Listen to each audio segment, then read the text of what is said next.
Bom, ok. Bom, vamos para a nossa terceira aula. Alguém tem uma pergunta sobre esta oficina, sobre lendo tudo no seu contexto? Pessoas já pegaram uma ideia?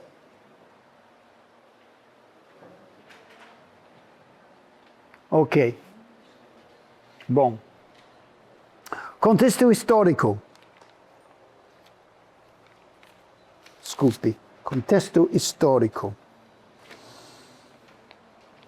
O contexto literário é essencial, porque o contexto de uma passagem determina a interpretação daquela passagem. O contexto histórico não é tão essencial, mas é útil na interpretação de uma passagem. Enriquece a nossa interpretação de uma passagem. Temos de entender alguma coisa. Que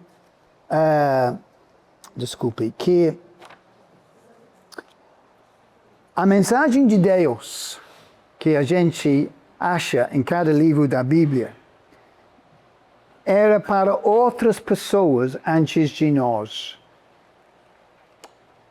Deus queria falar com eles na sua situação histórica, os pensamentos dele. Às vezes a nossa tendência quando nós lemos a Bíblia é que esta passagem é para mim. Não é. Não é. Em primeiro lugar, a carta à igreja de Colossenses foi direcionado, em primeiro lugar, os irmãos naquela igreja. Porque Paulo tinha em mente os problemas que eles estavam enfrentando. Problemas difíceis. O problema de gnosticismo estava começando a surgir naquela igreja, naquela sociedade.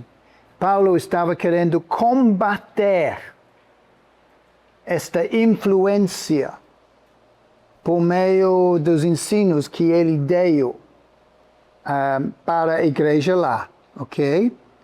Então ele tinha em mente um problema que a igreja local estava enfrentando, ok?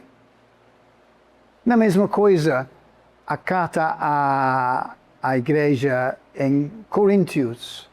Claro, as coisas de imoralidade, divisões, imoralidade sexual, problemas de levar irmãos para igrejas, questões em relação de casamento, problemas de idolatria, problemas de uso de dons espirituais. Todas estas coisas que a gente encontra em 1 Coríntios foram, no primeiro lugar, direcionado e foi para o benefício daqueles irmãos naquela igreja local, naquela época, como os desafios que eles estavam enfrentando na sua cultura e na sua sociedade.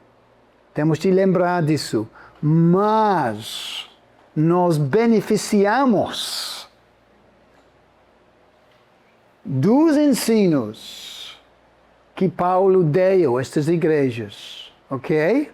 Embora que eles não foram escritos por nós em primeiro lugar, nós aprendemos os pensamentos de Deus, especialmente quando nós estamos enfrentando problemas semelhantes, ok? A eles estão enfrentando.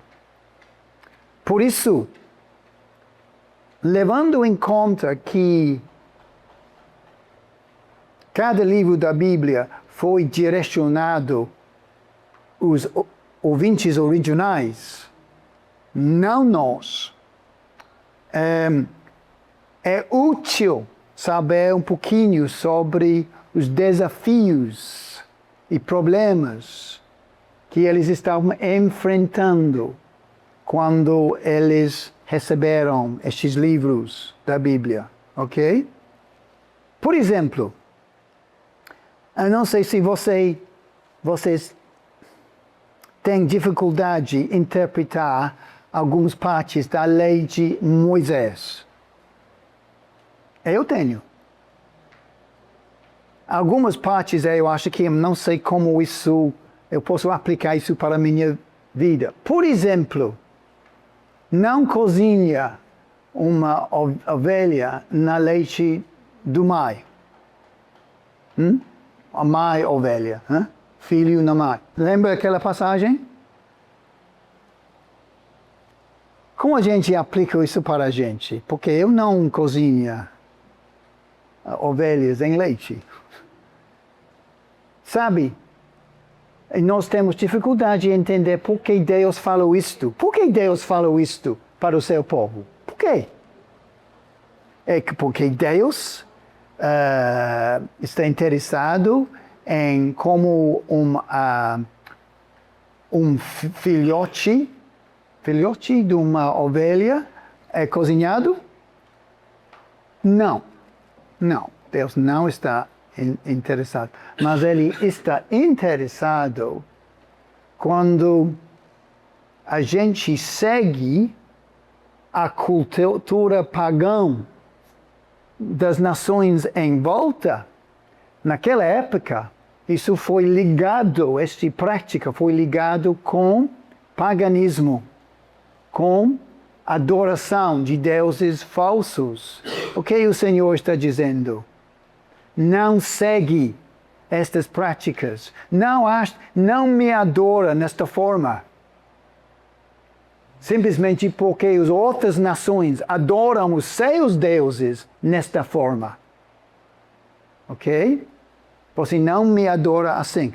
Quando Deus diz não está contra de tatuagem, não colocar tatuagem nos seus corpos, Deus está contra de tatuagem em si?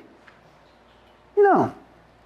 Mas a prática das nações em volta de Israel foi para colocar tatuagem como uma forma de adoração aos seus deuses.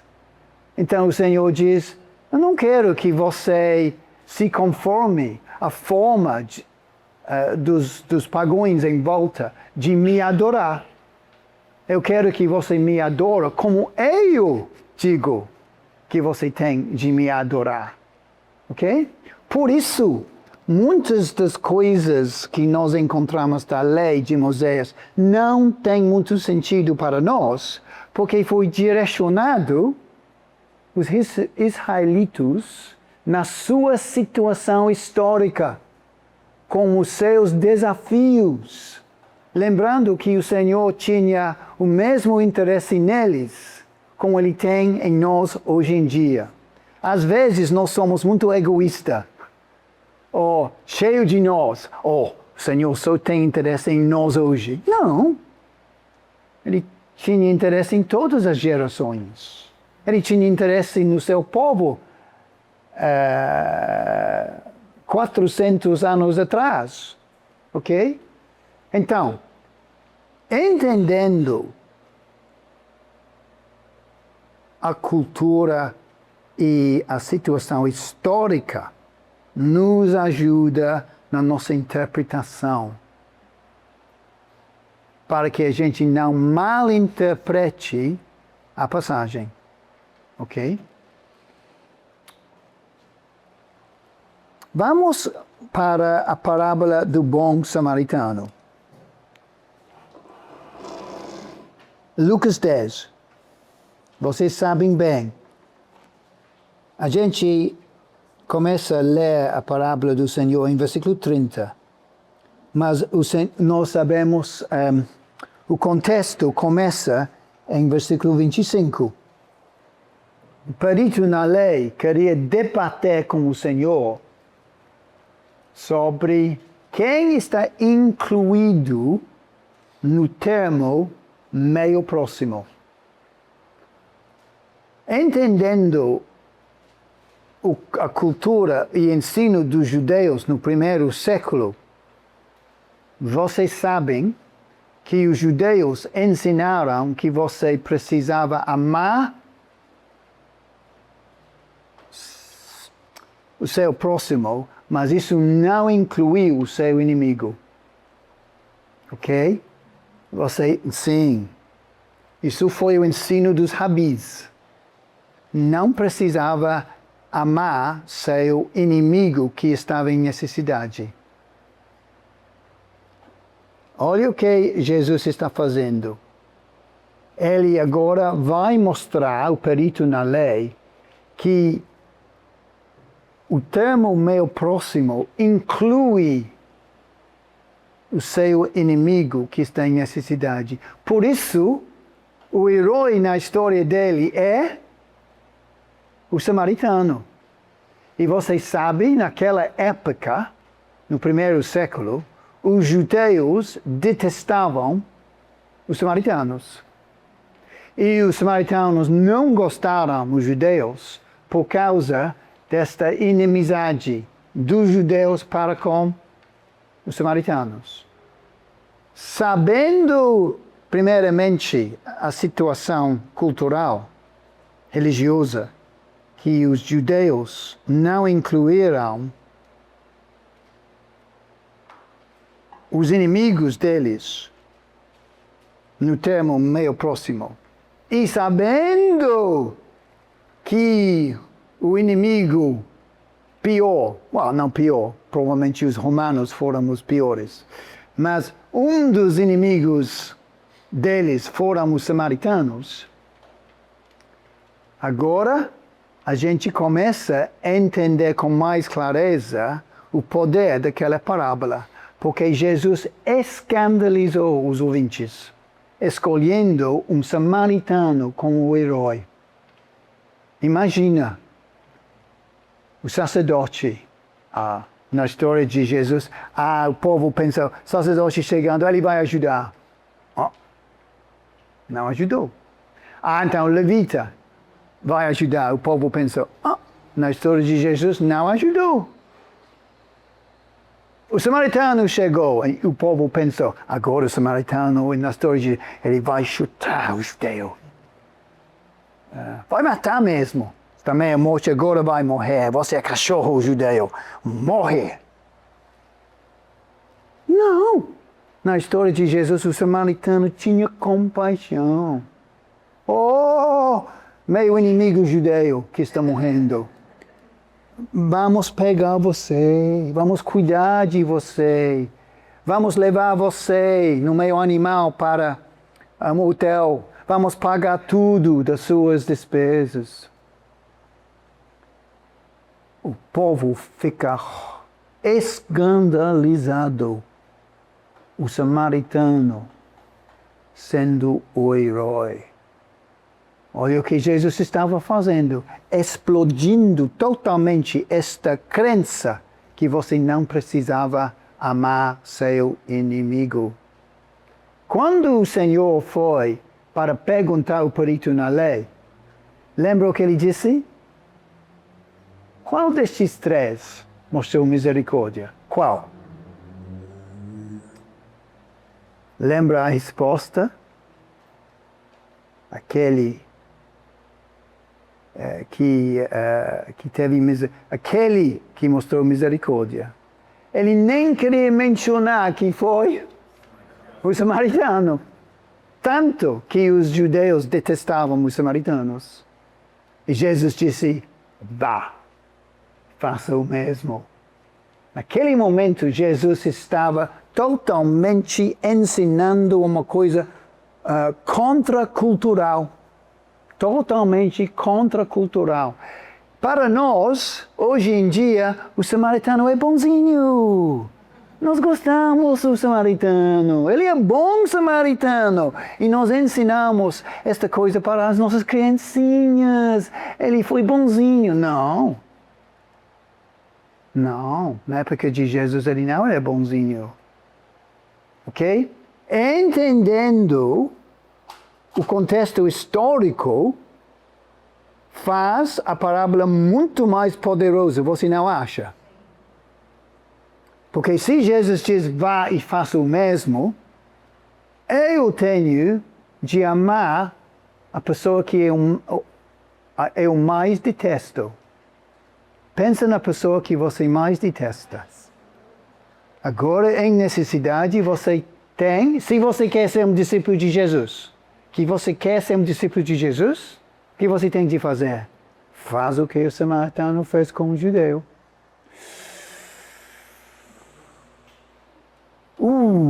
Doloroso, é?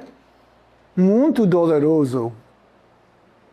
Mas você quer ser um discípulo de Cristo? Tem de fazer. Se não quer fazer, então você não é discípulo de Cristo. Uou! Ok. Então, como a gente podem pensar mais sobre o contexto histórico de cada passagem na Bíblia? A gente pode nos perguntar 3 coisas. Primeiro,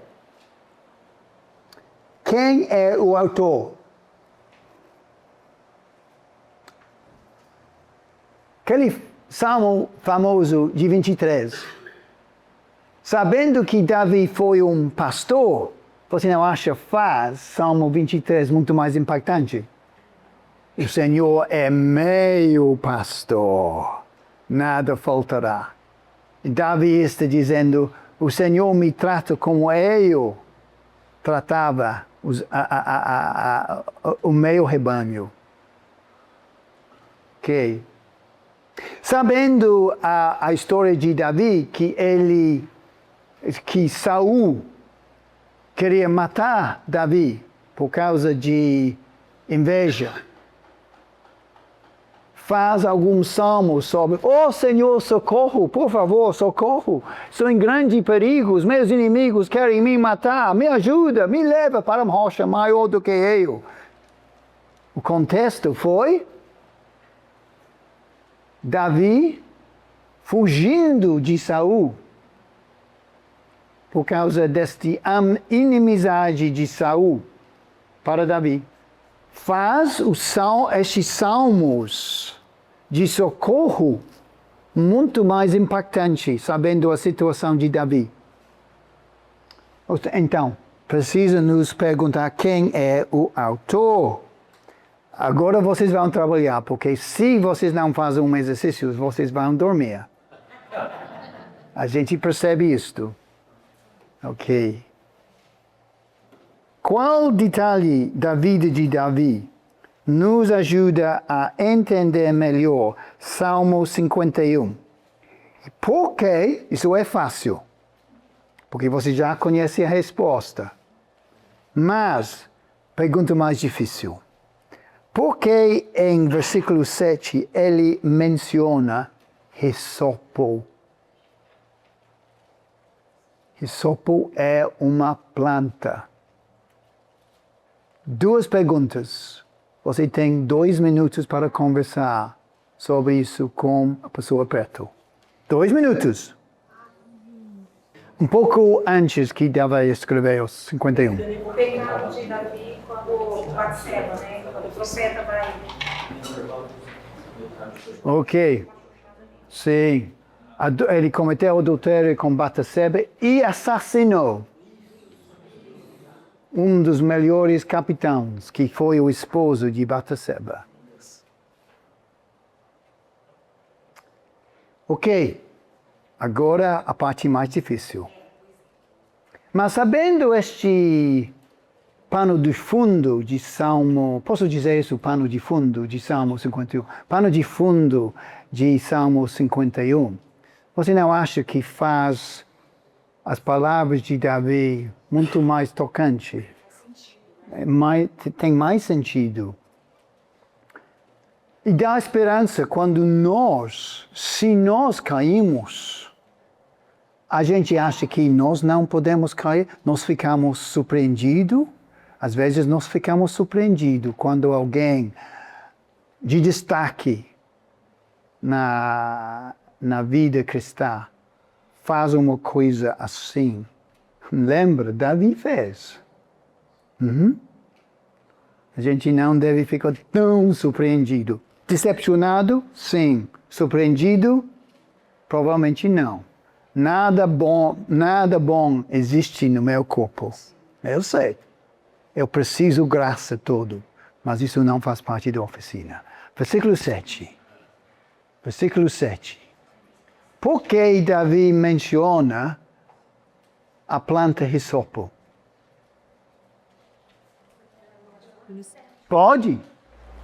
Eu pensei no caso pelo pecado, né? Derramamento de sangue, né, no caso, entre aspas, inocente lá.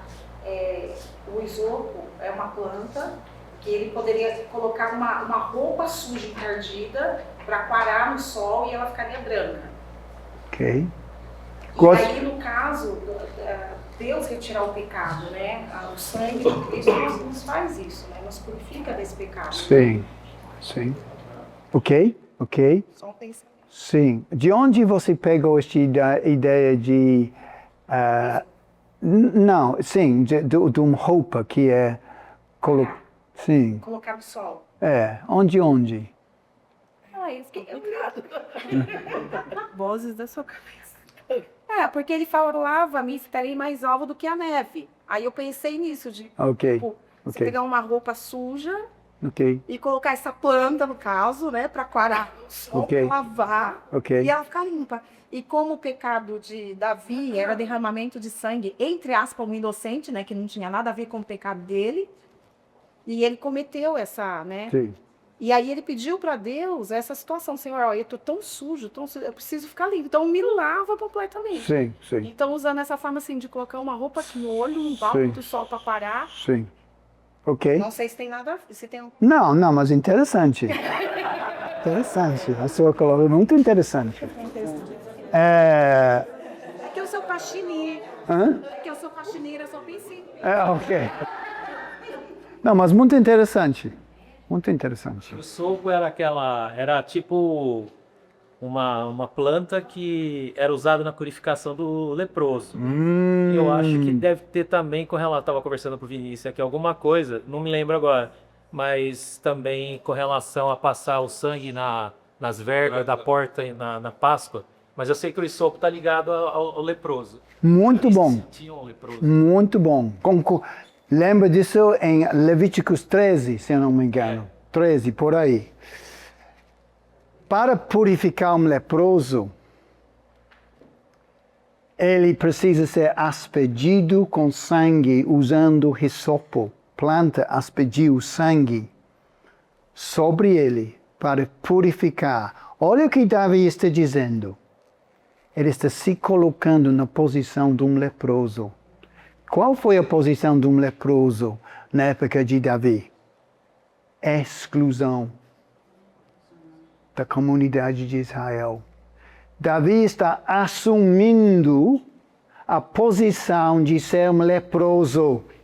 Ou seja, mesmo que eu sou rei, a última palavra está comigo.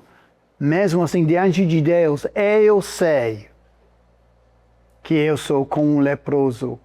Eu preciso ser excluído de Israel. Então, se eu sou leproso, eu preciso de purificação. Então, Senhor, me purifica com hisopo. Ele está se colocando na posição de um leproso. Obrigado. Você não acha que, entendendo a prática dos judeus, de acordo com a lei de Moisés, na época de Davi, 1000 anos antes de Cristo, você não acha que agora, versículo 7, fica muito mais impactante? Ok. Segunda pergunta, para pensar no contexto histórico. Que tipo de relacionamento o autor tinha com os seus leitores e ouvintes? Ok. Agora, pensamos no autor mesmo. Agora, qual foi o seu relacionamento com as pessoas para quem ele escreveu ou estava falando? Vamos para Jonas. Jonas 4, versículo 1 a 3. Ok? vou dar a você 2 minutos para conversar, porque Jonas 4, versículo 1 a 3. Jonas disse uma coisa muito, muito interessante. Porque ele diz, no fim do livro dele, estou achando, Jonas, sempre difícil. Não, é depois, antes disso, Simon. Antes disso, Jonas. Aqui, Jonas. Ok, 4, versículo 1. Ele ficou profundamente descontente com Deus. Porque você sabe o contexto literário. O contexto literário é que Deus mandou Jonas ir à capital de Assíria, Nínive, que tinha na faixa de 100.000 pessoas. Grande, uma cidade grande naquela época, na antiguidade. Em 40 dias, Nínive vai ser destruído. Jonas não queria falar esta mensagem. Porque ele sentiu dor dos assirianos? Não. Porque ele não queria que eles ouvissem esta mensagem e teriam a oportunidade de se arrepender. A missão de Jonas foi um grande sucesso. Mais do que 100.000 pessoas foram salvos de destruição. Que mensagem! Que sucesso! Então, se, por exemplo, João, você começava a pregar o Evangelho aqui em Araraquara e 100.000 pessoas se converteram, você ficaria profundamente descontente? Muito feliz.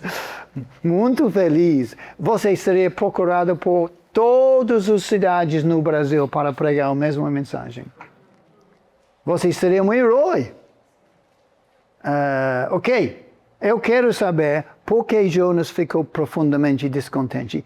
E mais do que isso, eu quero saber por que ele pediu para o Senhor tirar a vida dele. 2 minutos. Ok.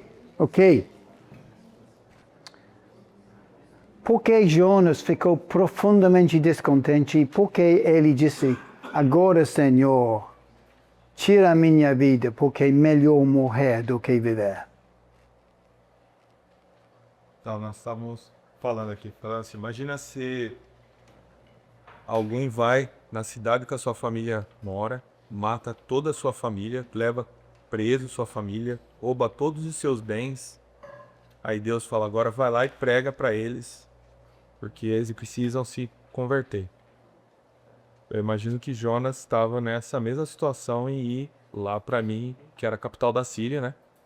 Porque eles tinham, alguns anos antes, Sim. subjugado Israel, né? Sim. Lado cativo. Então ele tinha um ódio pela Síria, né?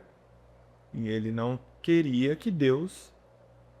Aliás, ele queria que Deus destruísse a Nínive e não que eles se arrependessem, né? Sim. Então o sentimento que eu acho que Jonas tinha era de alguém que queria que Deus executasse juízo sobre aquele povo e não que tivesse misericórdia deles, né? Por isso que ele preferia morrer como os familiares dele do que aquele povo se arrepender, do que ver aquele povo se arrepender e ser alvo da graça do Senhor. Isso é uma coisa interessante de cronologia. Eu não tenho certeza se...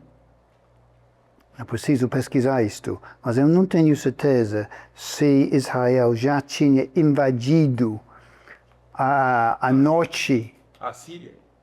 A Síria tinha invadido mesmo, mas a Síria pelo menos já estava ameaçando, está crescendo, o Império Assírio estava crescendo, estava invadindo, destruindo muitas nações, todo mundo estava com medo, pelo menos. Mas eu não tenho certeza se eles tinham mesmo invadido e acabado com a noite. Eu não lembro também, posso estar confundindo, mas havia uma promessa, uma ameaça de que... Ameaça pelo menos. Todo mundo estava com medo. Sato, também é interessante, se não tivesse, mesmo que haja essa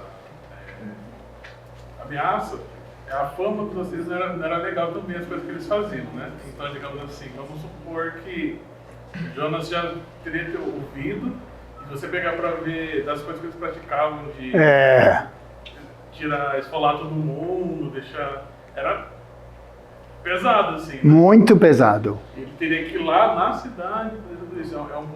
Eu penso também nessa mesma linha.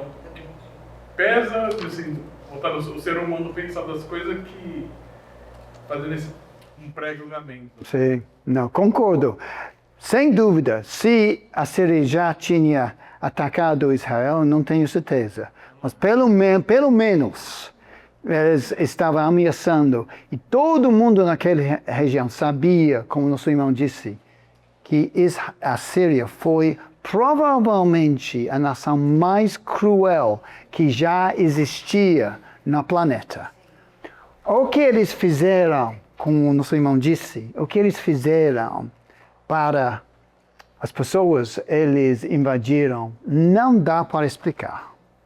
Foi uma violência além de um filme de horror. Espero que ninguém olhe filmes de horror. Não é bom para um cristão. Não é bom. Sabe, eu fico pensando nos dias atuais mais recentes assim, pra gente, seria mais ou menos como se o Senhor mandando algum judeu e pregar para Hitler. Sim, mesma ideia. Sim, não concordo. Sim. Exatamente isto. Concordo totalmente. Imagina, como Enoque disse, alguém pregando Hitler. Hitler arrependeu. Tinha muita alegria de salvação, com 6 milhões de judeus mortos. Imagina. Então, quando Jonas disse, Senhor, melhor que o Senhor tire a minha vida, como ele podia voltar para casa? Sabendo que, por meio da mensagem dele, Nínive não foi destruída. Que a alegria do povo dele seria que Nínive fosse destruída. Totalmente. Então, a gente entendendo o relacionamento entre os israelitas, incluindo Jonas, e o povo de Assíria, a gente entende porque ele fica enfurecido com Deus. Porque ele ficou enfurecido. Não sei se você já ficou enfurecido com Deus, mas, sim, Jonas ficou. Gênesis, eu sabia, Deus, que você teria misericórdia. Eu sabia que você salvaria este povo. Eu sabia disso. Então, tira minha vida. Eu não posso voltar para casa agora. Como o evangelista que pregou Hitler, como ele podia voltar para Israel? Não. Ok. Samuel, isso tem um pouco a ver também, estava pensando aqui no início, talvez você não vá entender porque você não é daqui. É uma rivalidade. Às vezes, entre times de futebol, pegando rivalidade, ódio, vingança, com esse tipo, um corintiano não suporta ver. Um corintiano não suporta ver o Palmeiras ser campeão. Ou o Palmeiras não suporta ver um Corinthians ser campeão. Então há uma questão de ódio.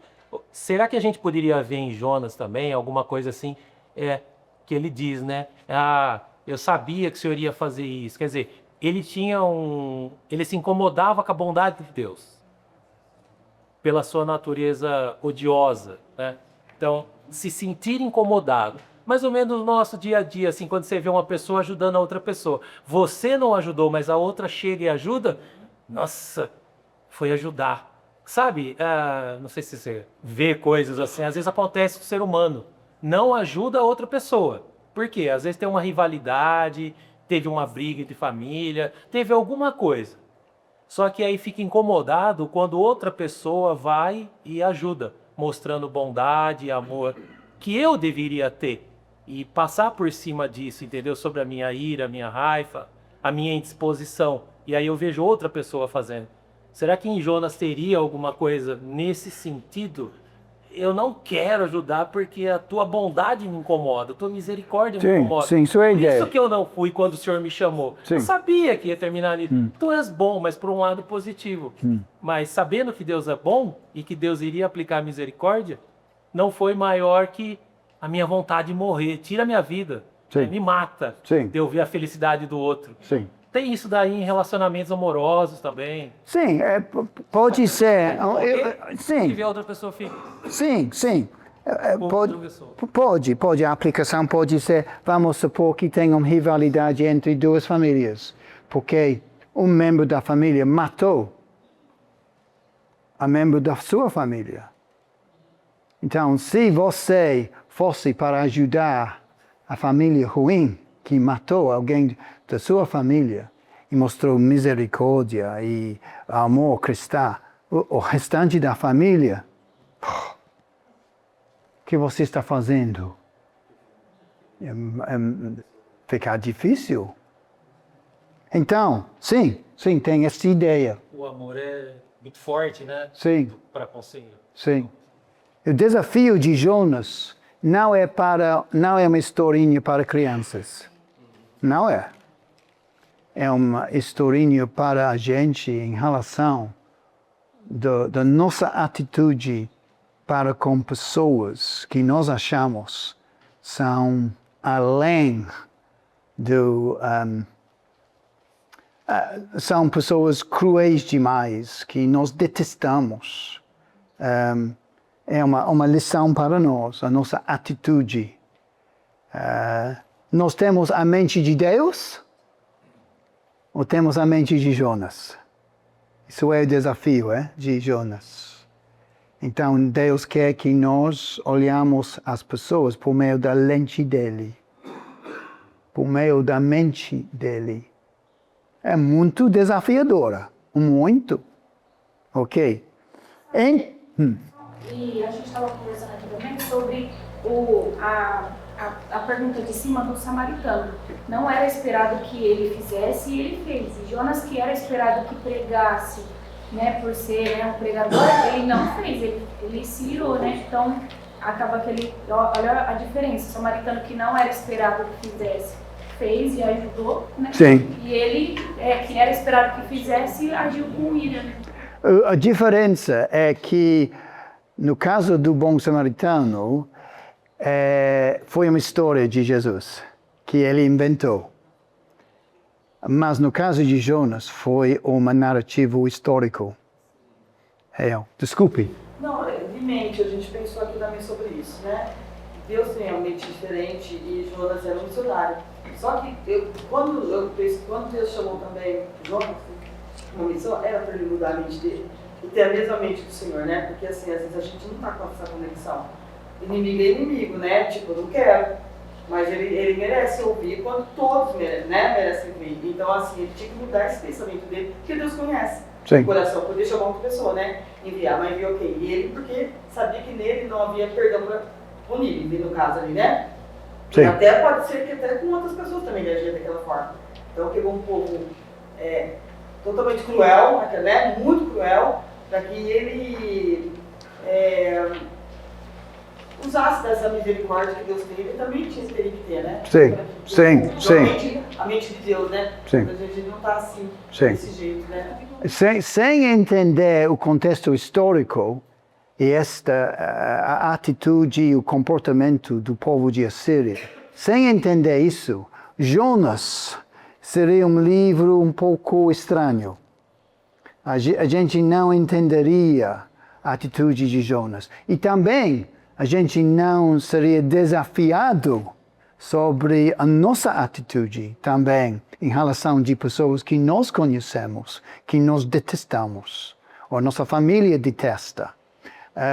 Então, o contexto histórico faz uma passagem muito mais relevante e muito mais desafiadora. Ok?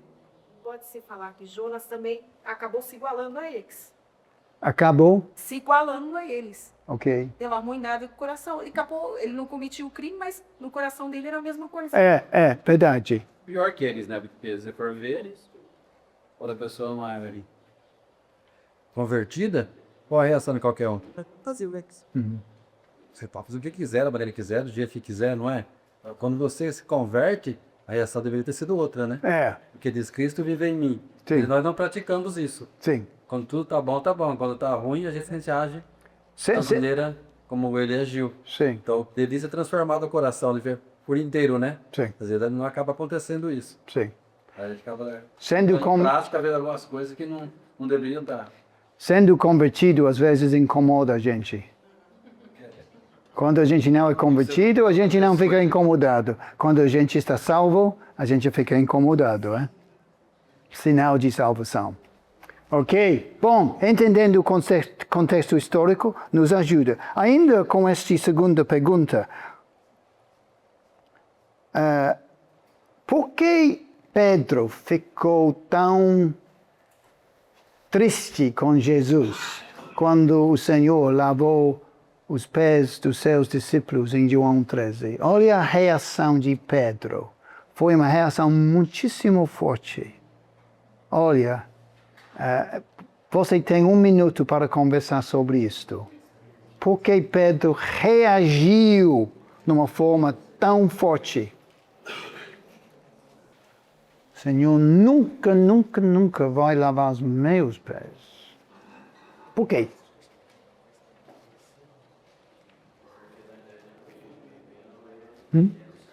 Desculpe, não ouvi, Enoque. Porque na ideia dele, eles eram servos e tem que fazer isso, não o Senhor fazer isso. Exatamente. Na cultura judaica, você sabe, foi o costume de lavar os pés uns aos outros. Faz parte da cultura. Mas o costume foi, os inferiores lavaram os pés dos superiores. Então, na casa de um rico, os servos lavaram os pés da família. Na casa dos pobres, as menores, as crianças, lavaram os pés do restante da família. Não que as crianças não foram amadas, mas eles não tinham status social. Ok? Lembra quando o Senhor, os discípulos dizem, as crianças não podem ver, porque as crianças não tinham importância. Amado, mas não tinha importância. Ok. Então nós vemos, como Enoque disse, nós vemos os discípulos, ninguém estava disposto a se levantar para lavar os pés dos outros. Por quê? Porque se André levantasse para lavar os pés dos outros, ele estaria admitindo em público que ele era inferior. Tomé, mesma coisa, pensou, não, eu não vou me levantar, não. Estou imaginando, eu não vou me levantar, não. Eu não quero admitir que eu sou inferior dos outros. Porque status social foi muito importante para um judeu. Lembra quando os discípulos perguntaram, quem é o maior? Lembra? Entre nós, status foi muito importante. Lembra a parábola que o Senhor falou de não senta numa posição perto da pessoa, o dono. Escolha um lugar bem mais afastado, porque status foi uma coisa muito importante para os judeus. Então, Jesus se levantando, o Rabi, o Senhor. Mas tem uma expressão que eu acho interessante, no versículo 3, que ele fala, Jesus sabia da autoridade que ele tinha, que o Pai tinha colocado em suas mãos e que ele estava voltando para o Pai. Tem uma versão que fala, Jesus sabendo que toda a autoridade o Pai havia lhe dado, ele se levantou. Eu acho que esse ensino do Senhor Jesus, ele veio para complementar aquela pergunta que os discípulos tinham feito, quem era o maior, né? Porque ele, sabendo que ele era o maior, ele deu o exemplo de que, sendo o maior, ele tinha que servir os outros, né? E eu acho interessante essa expressão de que ele, sabendo quem ele era, ele se levantou, tomou a toalha e foi lavar os pés dos discípulos que não sabiam quem eles eram. Sim, né? sim. Então, sim, é verdade. O Senhor, entendendo a cultura judaica, faz o que o Senhor fez muito mais impactante. Porque um rabi nunca lavava os pés dos seus discípulos. Nenhum rabi lavaria os pés. Ele foi servido. Especialmente Jesus. Especialmente Jesus. Mas olha o impacto de Pedro. Não, de jeito nenhum, Jesus, você vai lavar os meus pés. Absolutamente não. Isso é contracultural. Ele ficou ofendido que Jesus lavaria os pés dele. Então, entendendo o contexto histórico, o contexto cultural, faz aquele acontecimento muito mais impactante. E a lição é muito mais forte. Ok? Bom, nossa terceira pergunta. Primeiro é quem é o autor? Que tipo de relacionamento o autor tinha com os seus leitores, ouvintes? Terceira pergunta. Quais outras informações históricas e geográficas pode ser relevante? Então, algumas informações sobre a situação política, econômica, militar, social, religioso e geográfica daquela época pode nos ajudar a interpretar a passagem. Por exemplo, Apocalipse capítulo 3. O Senhor disse para o povo a igreja em Laodiceia: você nem é quente nem frio. Estou ao ponto de vomitar vocês da minha boca. Forte. Mas você sabia que Laodiceia, embora fosse uma cidade rica, tinha problemas às vezes com água, em algumas épocas. E às vezes eles trouxeram água fria das montanhas de Colossi. Colossi foi perto, mas às vezes chegou morna. Eles gostaram de tomar banhos em água quente, especialmente para ajudar a sua saúde. Trouxeram água dos termas de Heliópolis, pertinho. Às vezes chegou morna. Jesus disse: você é morna. Amém. Olha como ele usa a situação geográfica e econômica para falar da atitude dele para com eles, para que eles entenderem melhor o que ele estava pensando sobre eles. Também, você lembra naquela passagem, ele disse que vocês são cegos, precisa medicina para colocar sobre óleo, para colocar sobre seus olhos, para que vocês podem ver. Você sabia? Laodiceia tinha um hospital lá, famoso, para tratar pessoas com problemas nos olhos. E eles fabricaram uma medicina especialmente para pessoas que tinham problemas nos olhos. Jesus está dizendo: vocês fabricam estas coisas, mas vocês precisam espiritualmente. Interessante, é? Como o Senhor fala coisas que eles entenderiam. Ele usou as coisas da economia dele, da cidade, e de geografia da cidade para exaltar a igreja dele. Ok. Entendendo essas informações enriquece nossa interpretação. Ok, agora vocês vão trabalhar um pouquinho. Gênesis 15, versículos 1 a 20.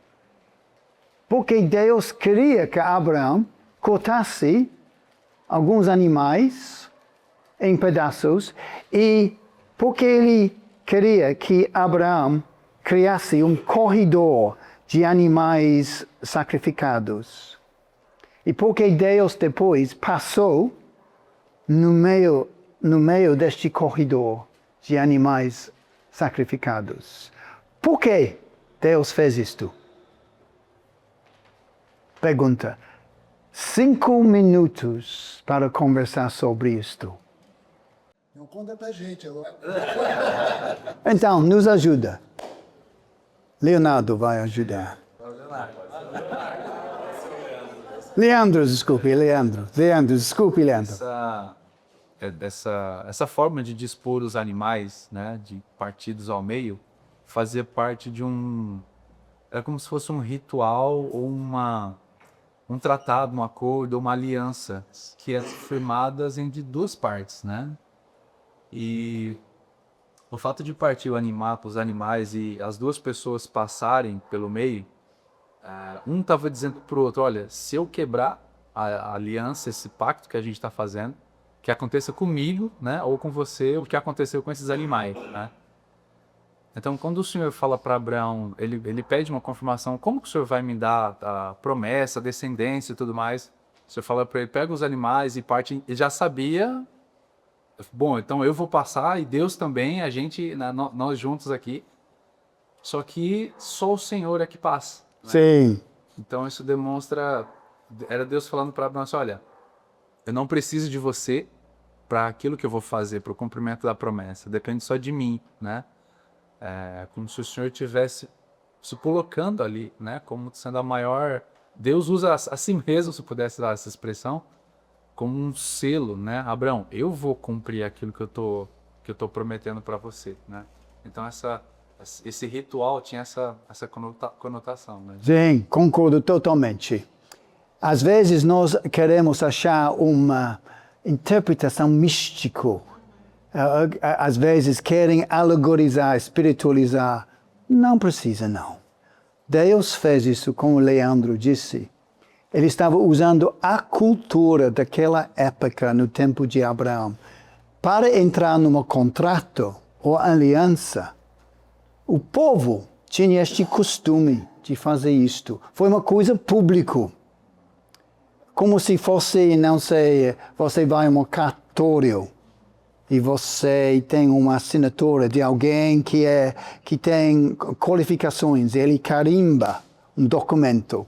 Quer dizer, agora, feito, legal, reconhecido nos tribunais do Brasil. Mesma coisa, isso foi o tipo de fazer uma coisa legal, reconhecido. E como Leandro disse, não foi Abraão, depois de Deus, que passou. Porque se foi um contrato entre os dois, um fazendo uma coisa, outra fazendo outra, então os dois passaram. Só Deus passou. Porque foi uma promessa de Deus, incondicional. Não condicional, incondicional. Ok? Muito bom. O Vinícius perguntou, eu estava explicando, e aí ele perguntou se isso se ligaria também à salvação em Cristo Jesus.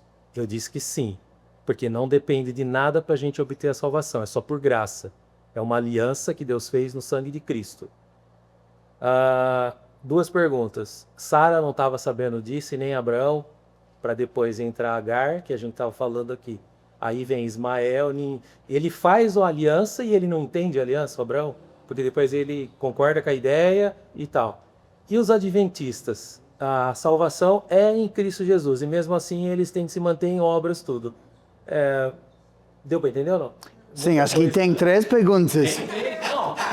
Não, Sim. Olha, sim, a gente pode ver alguns princípios, mas para mim, aquela aliança não estava falando de Cristo em si, estava falando dos descendentes de Abraão. Mas a gente vê que como Deus prometeu alguma coisa a Abraão, incondicionalmente, Deus é um Deus que faz promessas incondicionalmente, ok?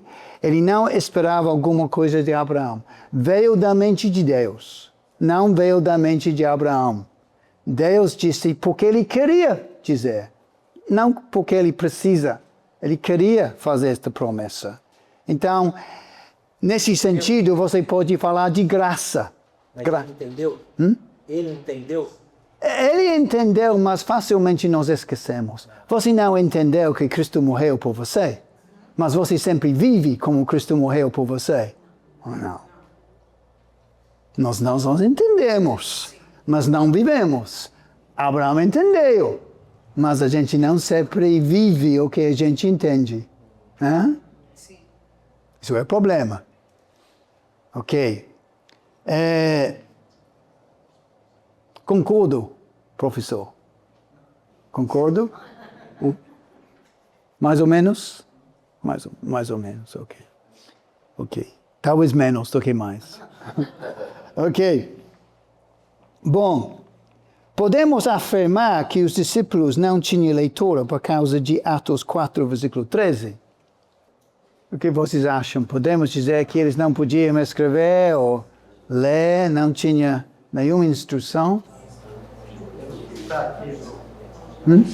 Pelo que está nos versículos, ele dá a entender que realmente ele não tinha. Sim. Ele era totalmente analfabeto. Sim. Mas só que o Senhor falou, vai, porque eu serei a sua boca. Sim. Então ele foi onde o Senhor mandou e pregou a palavra com muita sabedoria, porque Deus deu tudo na boca dele para que ele exaltasse o nome do Senhor. Ok? Não, realmente Deus pode fazer isto, verdade. A verdade pura.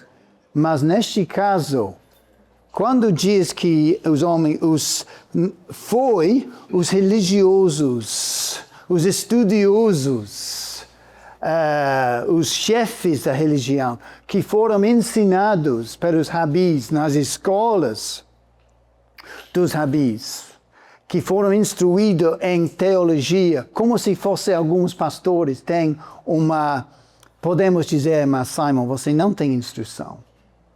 Você nunca foi a um colégio teológico. Você não tem um diploma em teologia. Você é um homem comum. Eu sou.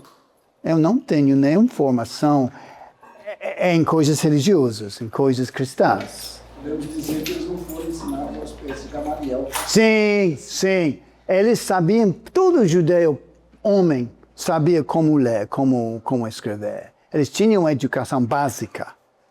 Mas, nesta passagem, eles estão dizendo como eles, vendo a coragem e a eloquência e o poder, como nosso irmão disse, poder das palavras deles. Mas como eles sabem estas coisas, não sendo instruídos por nós, nos nossos colégios de teologia? Isso é a ideia. São homens sem instrução. Instrução elevado, religioso dos rabis, ok? Então, Pedro, João, sabiam ler. Não foram não alfabetizados, não. Eles tinham algum entendimento. Mas, deste nível de teologia, não. Nós pecamos muitas vezes quando pregamos dizendo que eles eram letrados. Eu não acho que eles eram iletrados, não. Não. Nas sinagogas, pessoas, homens, meninos foram ensinados, instruídos nas sinagogas, nas cidades. Cada cidade pequena tinha uma sinagoga, tinha pessoas instruídas. Então eles ensinaram pessoas. Mas não no nível dos doutores da lei, como Nicodemus, como Gamaliel. Ok? Eles assistiram aos colégios elevados. Ok? Ok. Sabe, uma curiosidade, as meninas e mulheres era vetado, né, o ensino. Por exemplo, sinagogas, elas não eram ensinadas, né? Era só para os... Eu acho que, não tenho certeza, mas acho que só foi os homens, mas você precisa verificar isso. Não tenho certeza que as meninas, não tenho certeza. Mas eu sei que certamente os homens tinham algum ensino básica.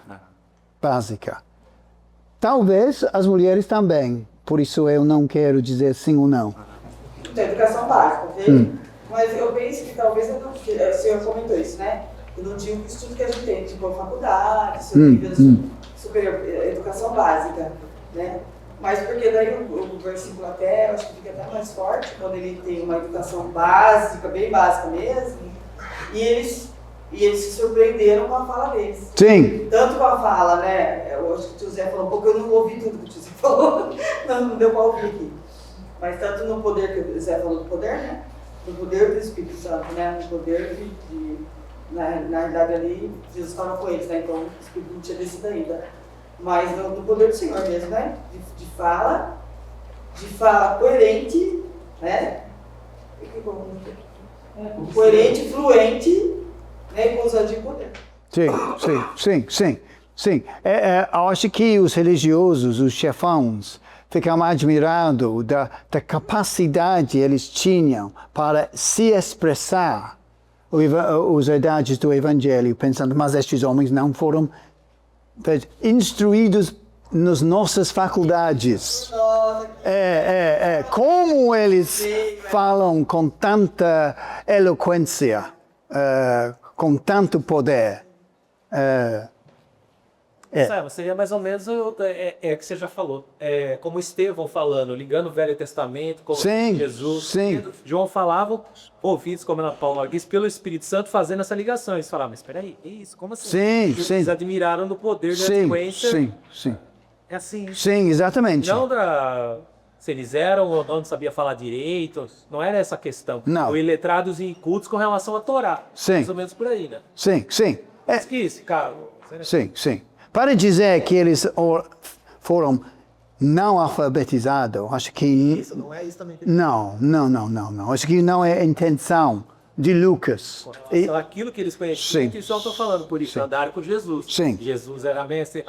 Sim. Verdade. Ok. Uma pesquisa, e também pode ser, nessa questão, pelo modo que eles falavam, que eles eram pescadores. E assim, a fala deles é diferente também. Sim. Até assim, na questão mesmo da fala mesmo, no contexto mais simples. Sim. Porque era eu vi, não sei se é fato, poderia ajudar, entendeu? Sim. Porque eles confiam com outro tipo. A eloquência deles. Era bem diferente. Porque certamente os gregos, e provavelmente pela influência dos romanos, agora estou adivinhando um pouquinho, a habilidade de raciocinar foi muito importante, porque os rabis, às vezes, tinha vários rabis que tinham discípulos, e eles ensinaram os seus discípulos como raciocinar, como os gregos fizeram. Então, a ideia de debater, de raciocinar, foi uma coisa muito importante. Então, parece que estes discípulos eles sabiam, os religiosos sabiam, mas eles não foram instruídos como nós. Por exemplo, alguém podia ter dito, eu fui ensinado por Gamaliel, um dos grandes estudiosos naquela época. Eu fui ensinado por ele, eu sou discípulo dele, ele me ensinou como raciocinar, como ser um filósofo, como ser um religioso. Eles não tinham esta coisa. Embora que eles seguiram Jesus. que era um rabi. 3 anos aos pés de Jesus. Sim. E o Senhor Jesus fala todos os dias. Sim, sim. Mas A para... autoridade que Sim, sim. Mas sabendo disso, eles sabiam que Jesus foi um carpinteiro. Rabi, sim, mas carpinteiro. Também não foi ensinado nas faculdades de Israel. Então, eles eram seguidores de um carpinteiro. Rabi. É. Mas eles sabiam do potencial deles 3 anos de ensino intensivo. Sim, sim. Nós sabemos, andando com Jesus por 3 anos, que é educação. Hã? É educação. Habilidade de raciocinar, habilidade de entender as coisas de Deus. Sim, mas eles, os rabis, os religiosos, não reconheceram Jesus, porque ele não foi instruído nas escolas deles.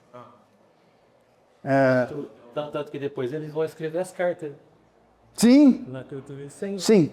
E eles, sim, mas a gente sabe, por exemplo, Pedro, ele não foi um homem culto, mas provavelmente ele usava escribas. Eu acho que ele fala isto em uma das cartas dele.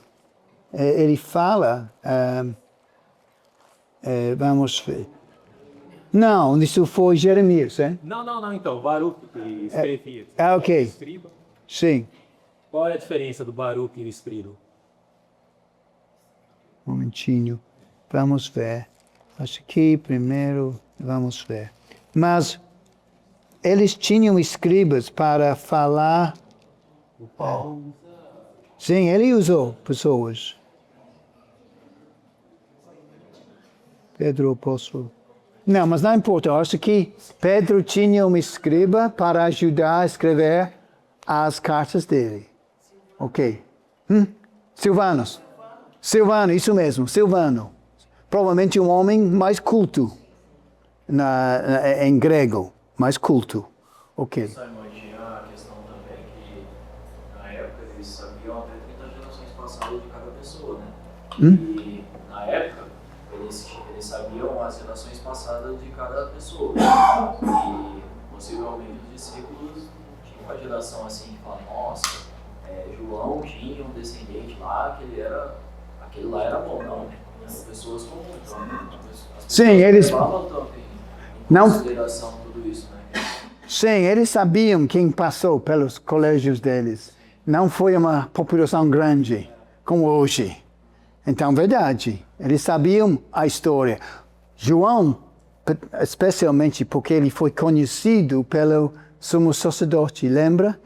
Ele entrou a casa do sumo sacerdote porque ele foi conhecido. Então, realmente. Ok, bom.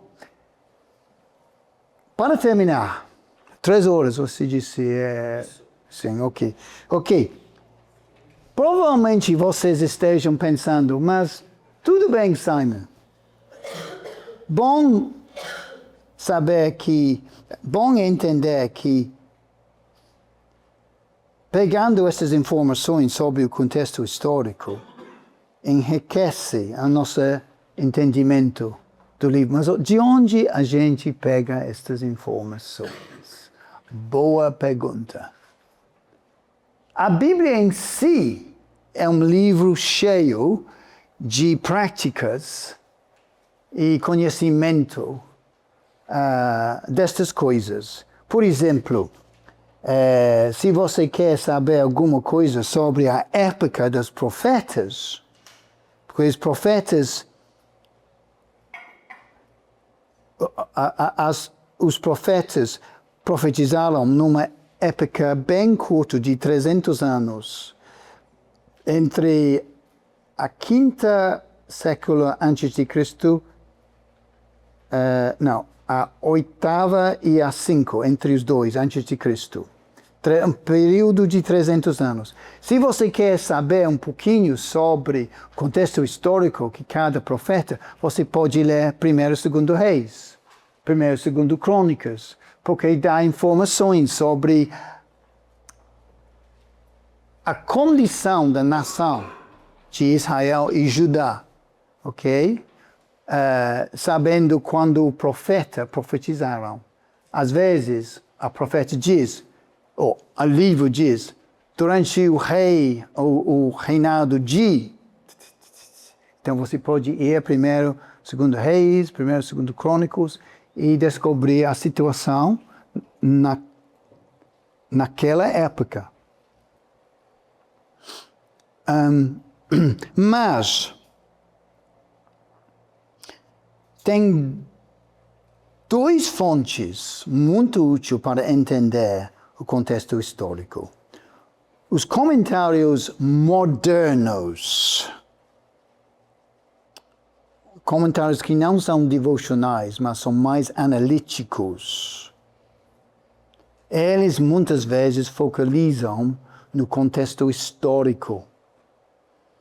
Então, comentários modernos, não de 30, 40, 50 anos atrás. Não, estou falando nos últimos 15 anos.